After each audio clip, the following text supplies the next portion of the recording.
Hey guys, Sidewinder here, bringing you a special broadcast.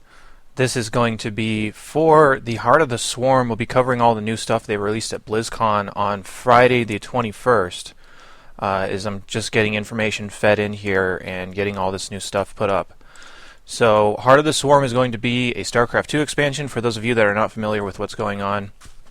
And Blizzcon was this weekend, and they revealed a whole bunch of new stuff that's going to impact both the campaign and the single player, the multiplayer, not so much on the campaign side. As far as the campaign goes, they're only going to have, or rather they only revealed that they're going to have around 20 new campaign missions. They didn't release a ton of information off of that, but there is a preview trailer up that Blizzard released that you can probably take a look at, or maybe you have already. So you can go ahead and take a look at that. It's actually a really cool trailer, so go ahead and check that out. We're going to talk a lot about how the changes for multiplayer are going to be integrated into Heart of the Swarm. So they revealed all this at BlizzCon. I don't know how solid these are. They may change before the game actually comes out or before it goes to beta or something like that. But I'll go ahead and just run through all the changes here really quickly, starting with the Protoss race. They're going to have 3 new units and a bunch of new abilities. I'll just go through the units here really quickly. The first unit is called the Tempest, and that is the teaser unit that they put out the silhouette of it. It's essentially a capital ship that deals area of effect damage to air units. It has a fairly standard ground attack, but I don't think that that's going to be very powerful. It says that its chief role is to help gain air superiority. So, for example, in some of these images that I'll be rolling by in the video, if you're watching the video, will be able to take out like big flocks of Mutalisks or a lot of Vikings and stuff like that. So basically a way to give Protoss a true air advantage if they get that stuff out. So I would assume that that would be built from the Stargate.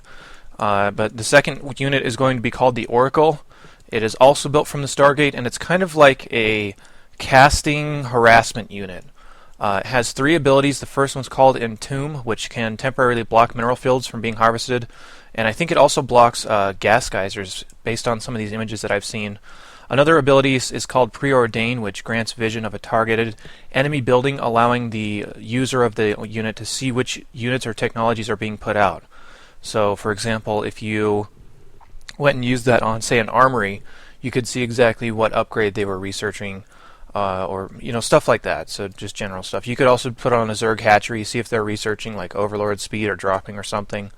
The third one is going to be called a phase shift ability, which targets a building and prevents it from being attacked. It also prevents it from using any of its abilities or granting any technology. So you could shut down units, or rather buildings like missile turrets, or you could put it on one of the Zerg tech buildings, preventing them from putting out units off of that tech building. So if you were to shut down their spawning pool, prevent them from making Zerglings. The third unit that they have is called a Replicant, and this is actually really weird, and I don't know how far this is going to go, but the Replicant is just one ability, and it's able to transform into any non-massive unit in the game. So you could change it into something like a Raven, an Infestor, a tank, anything you can think of off of this one unit. I'm not sure where that's going to come out of. I'd probably guess the robotics facility, but there are a few abilities that they introduced to Protoss. The first one is called the Arc Shield, which is on the Nexus. It adds a boost to shield and building armor in the area, I think just on the one building, as well as a weapon that goes on top of the Nexus for a short time. It does damage to just light units, so it's essentially to prevent like marine drops or harassment or stuff like that. The ability will, again, just kind of fend off drops. The other thing that they did is they put mass recall on the Nexus, so you can now teleport your armies from out in the field back to your home.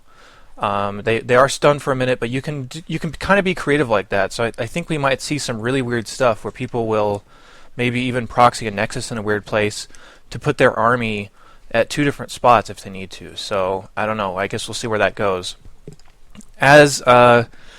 As they will do in a lot of these, they are removing some units. The Mothership and the Carrier are going to be removed in Heart of the Swarm, but they will still be in the campaign. So yeah, I don't know. I think that the Carrier really sucked.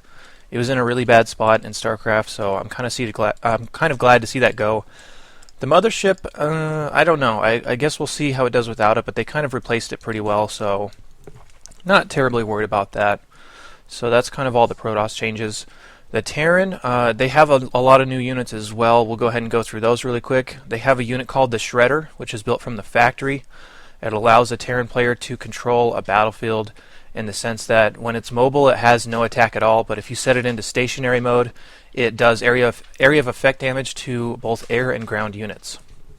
And another aspect of it is that if a friendly unit enters the range, the weapon just turns off. So it's kind of a weird zoning tool. I'm not totally sure how that's going to be applied, but the second unit that they're going to have is called the Warhound.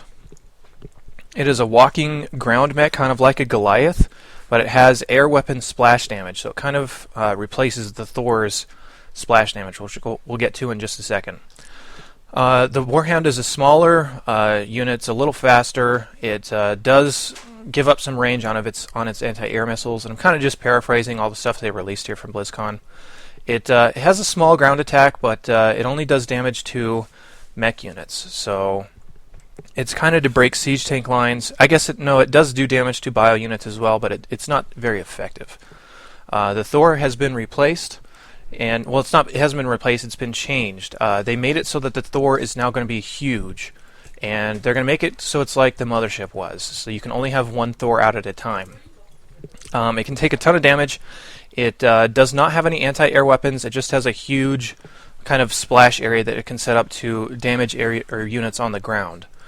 Looking through the rest of this, it does require a fusion core in addition to an armory, so it's going to be kind of like the ultimate unit for Terran now. The abilities that they changed, that the Hellions have a new transformation mode. They will change into a mode where it gains a lot of hit points, but it sacrifices mobility, and it gets a stronger flame attack, so that the flame is kind of like a fire bat in the sense that it just damages a ton of stuff in a smaller area, but it's a little wider. So if you were to set up like an arc of Hellions and transform them, you could hold off a whole bunch of stuff like Zealots and Zerglings and stuff like that. The Ghost Cloak ability has been changed, so it's not a toggled effect anymore. You just pay a certain amount of energy and it'll have a certain duration on the cloak. Let's see. Battlecruiser will have a speed boost ability, which is governed by a cooldown, so kind of just a quick way to get your battlecruisers around really quickly. And the Reaper no longer has the building bombs. They just have a health regeneration that's passive, recharges health when it's out of combat. We're going to get to the Zerg here really quickly. Zerg got 2 new units, I think, but a lot of different upgrades. The 2 new units are actually pretty important. The first one's called a Viper, which is a flying unit. It has a binding cloud, which reduces the attack range of all ground units inside the cloud to melee range. So things like siege tanks and stuff won't really be able to fire unless you take them out of tank mode, and even then they will only be able to fight stuff that can be fought via melee. So it kind of seems like Dark Swarm from the original, but it's a little different. It also prevents energy-based abilities from being used, so you can't use like Storm or Feedback while you're in that. Abduct is another ability which allows the Viper to physically pull a unit to the Viper's location. So if you were to use that on a Colossus or a tank or something, it would just whip the tank right underneath the Viper and allow you to kill it. The third one that they have is called Ocular Parasite, which basically detaches its eye, I guess, and melds it onto a friendly, non-massive unit, turning that unit into a detector, which is going to compensate for them removing the Overseer. So that's their new form of mobile detection, but they can attach it to pretty much whatever they want to. They can attach it to a Zergling, Infestor, Overlord, whatever. So kind of weird, a little more flexible on that, but yeah, the 2 aircasters for both Protoss and Zerg are going to make the game a lot different. The other new unit that they got is called the Swarm Host, which is a ground unit that has no standard attack, but when they're burrowed, they just spawn a continuous stream of units called Locusts that can be essentially just to continuously add reinforcement to a fight with just these random kind of slower, crappy units. But it's kind of like from the campaign where they would send infested Terrans at you for a long time, and you'd have to hold that off. So I don't know, that could be pretty cool. It sounds like they've been pretty creative. A few changes to the Zerg is that the Corruptor's corruption ability has been replaced with an ability called Siphon. It allows them to target buildings and slowly damage them, and the damage is converted into resources, so you kind of gain resources from hurting an enemy building. This change in particular, the one I'm going to say here in just a second, is one that I really love, The Ultralists have a new Burrow charge skill that lets them go underground and instantly surface at a certain target, basically so that they don't get held back by other units that are on the field. They just get right in their face immediately. And this is something that's going to be crazy. The Banelings now have tunneling claws, basically allowing them to move around while they're burrowed. So yeah, that's actually going to be pretty crazy to see all that kind of stuff. And lastly, the Hydralisk has an upgrade that allows them to move faster while they're not on creep, making Hydralisk a little bit more viable. So yeah, interesting changes here. There's not a whole lot more in terms of what else that they changed or will be adding to Heart of the Swarm, and you can get all this information off of a thread that I just pulled from Team Liquid by a guy named Kennegat. So very helpful information there. They're just updating stuff that they see as it comes across at BlizzCon, so pretty cool stuff there. I'm trying to look around here. Oh, there will also be some new multiplayer maps in Heart of the Swarm, and I'll just throw images of those up right now so that you guys can check those out. These look like one-on-one maps from what I can tell, but I can't totally tell where the main spawns are, so kind of apologize for that. But yeah, that's what they've released so far. I'm sure a lot of that will change. I'm sure they will be releasing a beta for it here very soon, and if you're at BlizzCon, you can go ahead and play some on computers that they have set up to test out the new Heart of the Swarm multiplayer.